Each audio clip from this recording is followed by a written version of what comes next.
Hello friends, कैसे हो आप लोग। उम्मीद करती हूँ आप लोग अच्छे होंगे, मैं भी अच्छी हूँ। फ्रेंड्स, हर रोज़ की तरह मैं आज फिर एक लघु कथा लेके आई हूँ। जो आज की लघु कथा है वो है राजा पर्थू के बारे में। आप लोगों ने राजा पर्थू का नाम तो सुना ही होगा। एक बार की बात है, राजा पर्थू सुबह सुबह किसी कार्यवश एक तबेले में गए। वहाँ पर एक साधु आ गया और उस साधु ने राजा पर्थू से भिक्षा मांगी। राजा पर्थू को बहुत गुस्सा आया कि सुबह सुबह एक भिक्षा मांगने के लिए एक साधु मेरे गेट पे आ गया। तो राजा पर्थू ने उस गुस्से में आकर साधु को थोड़ी सी लीद उनके कटोरे में डाल दी।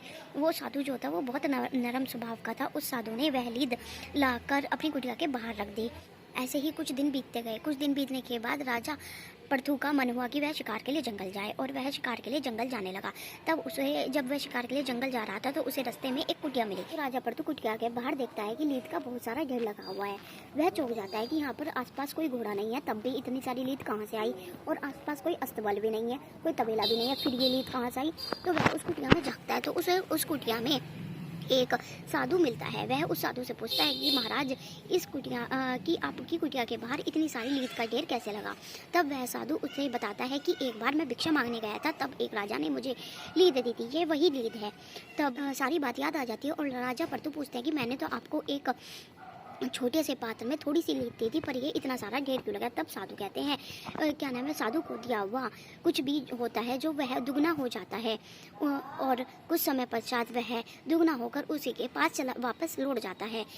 तो अब आपको भी यह लीद खानी पड़ेगी। तब राजा पर्थू को अपने किए पर बहुत पछतावा होता है और वह पूछता है कि मैं इस कार्य का पश्चाताप कैसे करूं। तब साधु उन्हें बताते हैं कि कोई ऐसा कार्य या कोई ऐसी गलती करो जिससे लोग तुम्हारी निंदा करें, उसके बाद यह लीद कम होती चली जाएगी। तो राजा पर्थू जंगल से वापस आकर अपने राज्य में वापस आ जाता है और वह सोचता है कि ऐसा क्या काम करूँ कि इससे लोग मेरी निंदा। तब राजा पर्थू अगले दिन सुबह होते ही एक शराब की बोतल लेकर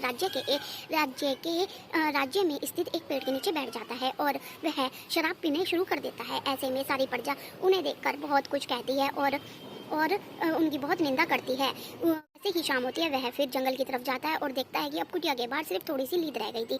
तब वह साधु से पूछता है कि साधु, ये कैसे हुआ, यहाँ तो बहुत सारा लीद का ढेर लगा हुआ था, ये कैसे कम हो गई। तब साधु कहता है कि सबको अपनी करनी का फल मिलता है। जैसे जैसे तुम्हारी बुराई की ये सारी लीद उनके हिस्से में चली। अपनी करनी अपने कर्म का भोगना ही पड़ता है, चाहे कोई हंस के भोगे चाहे कोई रोकर भोगे। इसलिए कहा जाता है कि हमें अपने कर्म बहुत अच्छी तरह सोच समझकर करने चाहिए, वही कर्म करने चाहिए।